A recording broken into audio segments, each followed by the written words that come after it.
What's up, Guardians? Bungie's been hard at work tweaking the numbers in Destiny this last month. With this week's update, they've released several patches that directly target the power grind, and have substantially accelerated the rate that you gain power. Along with this, Bungie have nuked the unstable core economy, meaning infusion is actually viable again, and the currency will be removed in Renegades. I haven't played anything other than the exotic mission since Ash and Iron dropped, but I feel like progression has been tweaked enough that I'd be willing to test it out and see how it feels and discuss with you the impact that leveling can have on Renegades, which is the earliest I see any kind of resurgence being even remotely possible for the game. Obviously, we have the elephant in the room, which is the hemorrhaging player count, and it's pretty rough. The odds of the numbers increasing at all is practically zero until Bungie can prove that there is content that is worth playing in Renegades. So what were the issues with leveling in Edge of Fate? In short, we had to play hundreds of hours of old content to reach max level, just so we could grind more of the same content for slightly upgraded versions of the same loot. There were 2 loot pools for all portal activities, meaning the only correct choice was to spam the fastest content. In addition, the expansion and its associated raid did not actively contribute to this grind.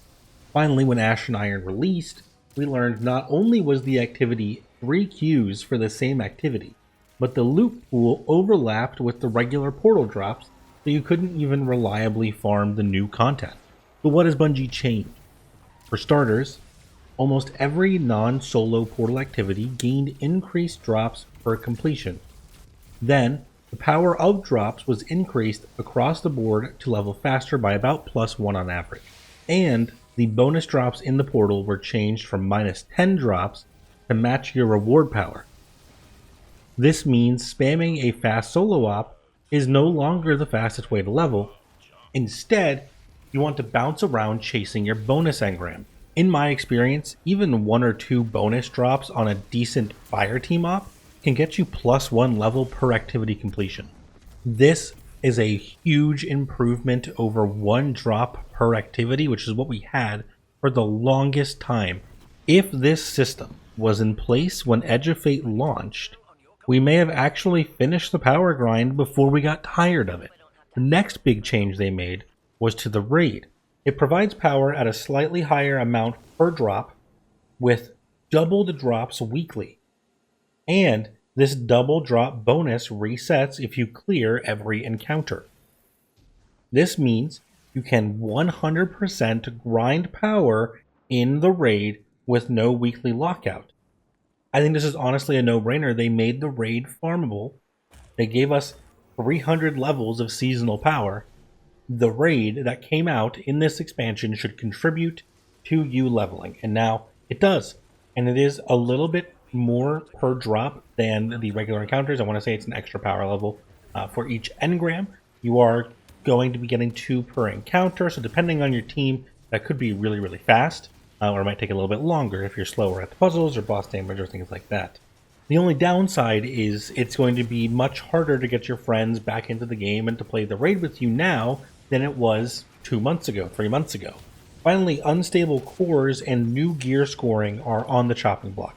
New gear scoring was just a bit of a restrictive way for Bungie to lock you out of getting the best score in the portal. Now, that has been, for the most part, reduced and is getting removed in Renegades, so that you are basically going to be getting a high B on average if you're in the band that you're supposed to be at for your power level, with maybe 1 or 2 negative modifiers, taking you up to an A+ rating or whatever your max is for that difficulty. And you don't have to really worry about wearing all new gear, which lets you just use more things. And it's similar with unstable cores, which are making it very hard to infuse gear up to the level that you were at to test new builds and just switch up what you're doing instead of playing the same thing over and over and over in the exact same way. So where are we now? In 5 or 6 activity completions today, I feel like I've jumped about 20 power levels. I did pick up Zavala's guaranteed pieces to get past bad RNG, and by that I mean things like the tokens for doing your weekly seasonal hub challenges. I did grab one of those class items, and then the weapon of the week. I'm not talking about his bonus power giveaway set, just exclusively the things you would normally do in a week to level up.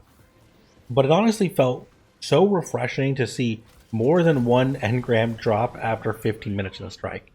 And you do have to build these up, right? The bonus engrams are not on a timer or anything. It's based on completing challenges and then doing other activities, and they'll randomly start popping up in other activities as you're doing things.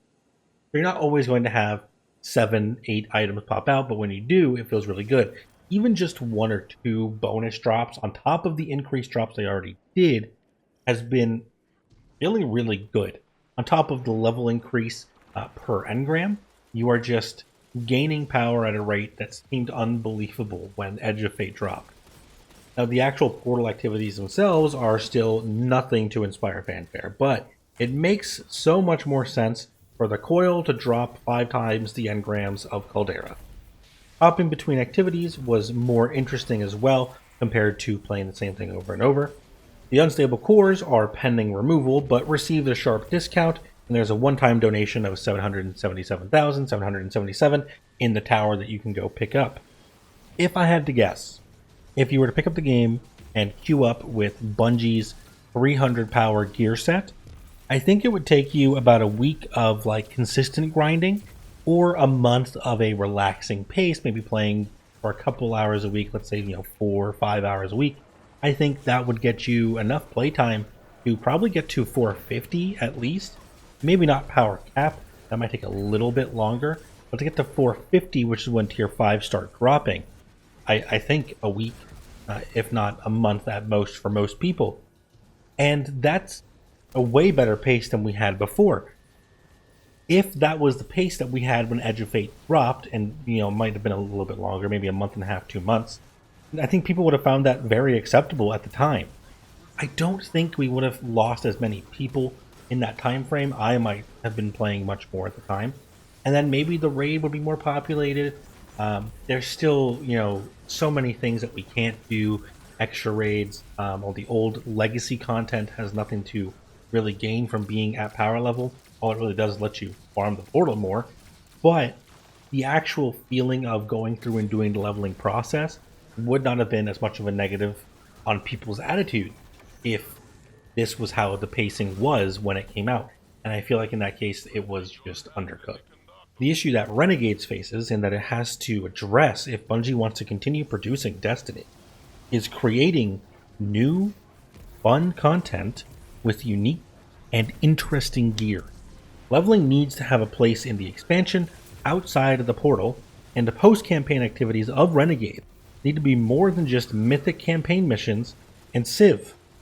Even something just at the level of the coil would be way more interesting than some rehash of the campaign mission or this kind of limited time event that just drops destination weapons and not much else, which is what Civ is doing.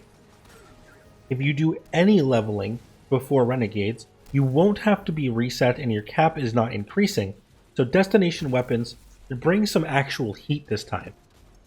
Traditionally, destination weapons are like okay and roughly equal to like regular world drops, and that was okay when endgame content brought farmable high tier loot, but at some point you would stop really caring about destination weapons apart from checking them off as your crafted item.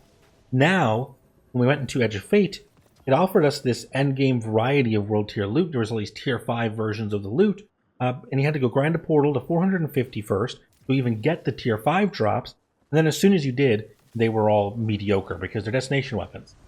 The assault rifle was the best thing in there, and even then that was, an okay kinetic weapon. But there was nothing that was meta on the destination. It's all in the portal. The new content has to be the focus of gameplay going forward. We need to be focusing on people going into playing and being rewarded for playing the new stuff. At the end of the day, I'm just saying the expansion content needs to be good, it needs to be interesting, and that's what people have to be incentivized to play. We can't incentivize people to play the old content in the portal that we're bringing back again. If Bungie wants to update old content and bring it into the tier system, they should do that on the downtime, in these in-between sessions where we're not doing the new expansion. But when the expansion comes out, that needs to be new. So what's the verdict? In conclusion, is it worth playing? Probably not right now, unless you meet certain qualifications. If you know that you want to be a certain level for Renegades and you have more time now than you will in December, or if you absolutely love grinding the raid and have 6 friends who are good for it, or if leveling to 450 was your only reservation about Destiny at the time, then you might get something out of the time now. You might feel rewarded for your time if you're looking to level or really grind the raid and you have friends to play it with. Personally, if my raid group doesn't agree to raid, I might be able to squeeze in 450 light before Renegades, and if we're carrying over our light level and it's not going up, then I should be able to start getting tier 4s and 5s at the start of Renegades, which would be the majority of what I want. In that last 100, I would hope to be able to get in the new dungeon, in the new content in Renegades, not going into the portal, and that would kind of let me hit that 550 cap without having to engage the portal more than I really want to. If the way the pacing feels now is pretty correct for me, then I might be able to squeeze in 2 to 5 hours per week and hit 450 before December, and that might be enough. I don't want to totally devote full time to the game if the game's not going to be putting out, but I can squeeze in 2 to 5 hours. I think Renegades has an opportunity now that it did not have before. It has this time to stabilize the activity space of Destiny. Now that the groundwork has been laid for leveling to be stomachable, Renegades needs to come out with a slew of content to fill in on the portal or on the destination for you to get those levels and be rewarded, with leveling at the same pace we are now with unique content. That's all it needs to do. For them to stabilize the game, for the diehard fans to play the game, if the activities are fun and interesting and worth your time to play and to grind and the guns are good, then we might be able to retain some kind of Warmind or episode level population. That average in that, let's say 800 to over 1 million range is about where I think Bungie wants the game to be in the low periods. That's when the play population feels like it's still active without feeling like it's falling apart like it does right now. I don't foresee Renegades being a 6-month expansion really taking off, even with the Star Wars bringing people in. It's going to push people off. And I think it will even out at that level, assuming the activities are good. If Bungie's not able to really wind up making things that are interesting, I think we're going to see total collapse. But that's the opportunity they have now. I truly believe the leveling system being changed makes this possible. So go ahead and let me know down below what you guys think about the leveling system and what you're looking at for Renegades. How are you feeling about it? I'm still a bit wishy-washy about the whole lightsaber being in the game, but it does look really cool. So on the other hand, looks pretty fun. And on top of that, what are you guys playing? I know a lot of you were saying you were going to be taking a break or you were going to be stopping playing altogether. If you are and you came back to watch this, what have you been up to? I personally have been playing some Borderlands, I've been playing some Hunt, and Pokemon. Now, I haven't finished Borderlands yet. I'm about 55 hours in, but I haven't finished the main story. But having a good time. No, I'm taking a bit long on that, but I'm doing some side quests and things like that. So I'm like level 37 or something like that. So I'm still having a great time and farming and getting to play some legendaries. Hunt, PvP mostly. That's been fun for just in between stuff with the boys. And then Pokemon. I've started playing Legend Arceus recently to get ready for Legend ZA, which is coming out tomorrow. And I never actually finished Legend Arceus when it came out because that's when Witch Queen came out, I think. They were like the same month. It's been really cool. I've actually really enjoyed the Legend series, so I'm hoping ZA is about as good. But that is it for me today, everybody. I hope to see you all again very, very soon.